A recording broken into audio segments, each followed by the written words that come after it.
ખાસ કરીને પરિણામ અંતર્ગત કંપનીના મેનેજમેન્ટ સાથે ચર્ચા કરીએ તો એશિયન પેઇન્ટ્સના મેનેજમેન્ટ ત્રીજા ત્રિમાસિકમાં કંપનીએ પરિણામ અનુમાનથી સારા જાહેર કર્યા છે। કંપનીનો નફો 35% વધ્યો છે, 1448 કરોડ પર રહ્યો છે। વોલ્યુમ ગ્રોથની વાત કરીએ તો 10 થી 13% અનુમાન સામે 12% પર રહ્યા।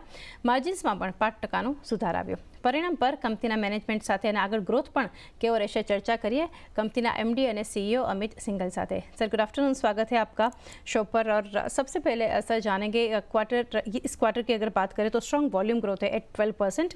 ओवरऑल देखिए शायद पता था स्ट्रीट को फेस्टिव डिमांड का यहाँ से फ़ायदा दिख रहा है, but post December post quarter जो यहाँ से हम देख रहे हैं क्वार्टर 3 के परफॉर्मेंस के ऊपर तो कुछ ठंडा पड़ता आपको दिख रहा है। एक शुरुआत अगर है नरमी के साथ हुई है, क्या आपका इसके ऊपर कमेंट्स रहेंगे?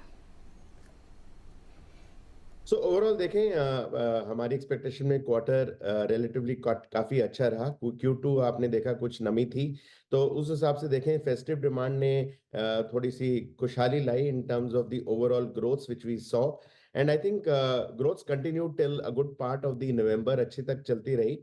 और थोड़ा दिसंबर में रिलेटिवली अगर देखें अक्टूबर के कंपैरिजन में थोड़ा सा ग्रोथ में थोड़ी सी नमी आई, बट ओवरऑल हम समझते हैं 12% की ग्रोथ वॉल्यूम काफी स्ट्रॉन्ग ग्रोथ है।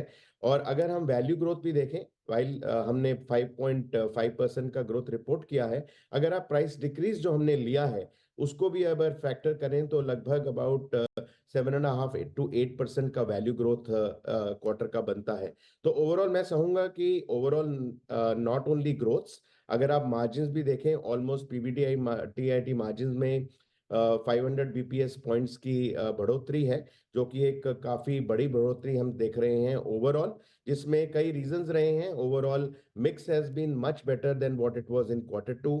ओवरऑल फॉर्मुलेशन सोर्सिंग एफिशिएंसीज अच्छी रही हैं, और जो अगर हम देखें जिस तरह से कुछ नमी रही है प्राइसेस में, deflation has been 0.2 to 0.3% in this quarter also. तो सबको देखते हुए मैं कहूंगा कि नतीजा काफी बढ़िया है प्रॉफिट्स, वॉल्यूम और ओवरऑल ग्रोथ्स का।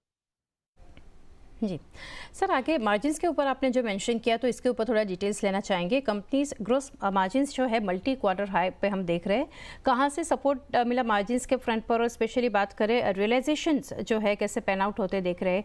और क्लब करूँगी लो मटेरियल जो यहाँ से प्राइसेस है उसका फ़ायदा मिला आपको दिख रहा है? तो ओवरऑल मैं कहूंगा कि जो ओवरऑल ग्रॉस मार्जिन्स रहे, definitely they are one of all time highs जो आप देख रहे हैं। और उसमें डेफिनेटली जो आज रॉ मटेरियल्स में फॉर्मुलेशंस में हमने काम किया, उसके अलावा जो आज हमने डिफ्लेशन का मामला देखा, उसकी वजह से डेफिनेटली ये रिस्पांस मिला है। और मैं समझता हूं कि आने वाले क्वार्टर में भी गिवन जो सिचुएशन चल रही है आज, अगर हम इंटरनेशनल डिमांड देखें यूएस या चाइना में, ये थोड़ा सा नमी का मामला चलता रहेगा, which will definitely help us in terms of maintaining this gross margins as we kind of go forward. जी अमित सर, आगे बात करेंगे प्राइजेस जो है यहाँ से हम डिक्रीज होते दिख रहे हैं। और डिफ्लेशन की अगर बात करें तो घर का जो पेंट करवाने का अगर बात करें फॉर एग्जांपल, तो ये कैसे आपको गिरते दिख रहे हैं, जो डिक्रीज यहाँ से प्राइसेस में दिख रहे हैं वो? नहीं, मैं तो हमेशा लोगों को कहता हूं कि आप पेंट करवाते रहो, क्योंकि उसकी वजह से ऑब्वियसली ग्रोथ हमेशा ज्यादा रहेगा। क्योंकि अगर अगर आप प्राइस डिक्रीज का मामला भी देखते हैं, उसका इफेक्ट अगर आप देखें मार्केट में कुछ समय के बाद आता है। ये नहीं कि भी वो एक इमीडिएट होता है, क्योंकि मार्केट में ओवरऑल बिल्ड करता है। बट आज की तारीख में अगर हम देखें, आज हमने कोई अभी डिसीजन नहीं लिया है कि किस तरह से हम क्वार्टर 4 में अगर कुछ प्राइस करेक्शन करना चाहते हैं, नहीं, क्योंकि आज की तारीख में भी जो आप अगर क्रूड की सिचुएशन देखें थोड़ी वोलाटाइल है। आज थोड़ा जियोपॉलिटिकल सिचुएशन, चाहे वो लेके नई नई चीजें, चाहे आज जो रेड सी में माहौल चल रहा है, ओवरऑल अगर हम देखें, कुछ कहना बहुत मुश्किल है कि ये वाला ट्रेंड रहने वाला है या नहीं। तो हम कुछ समय तक वेट करेंगे before we really exercise the option कि हम ओवरऑल प्राइसेस में कुछ अंतर करें, या ओवरऑल जिस तरह का मार्जिन मेंटेन किया हुआ है उसी स्तर पर हम चलें।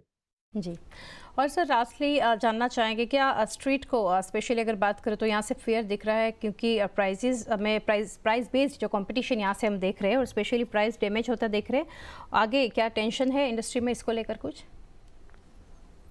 मैं समझता हूँ बिल्कुल नहीं, और ये कोई नई बात नहीं है। मैं समझ रहा हूँ कि भई आज बहुत बड़े-बड़े प्लेयर्स भी एंटर कर रहे हैं, मल्टीनेशनल्स भी आज इस मार्केट में आए हैं।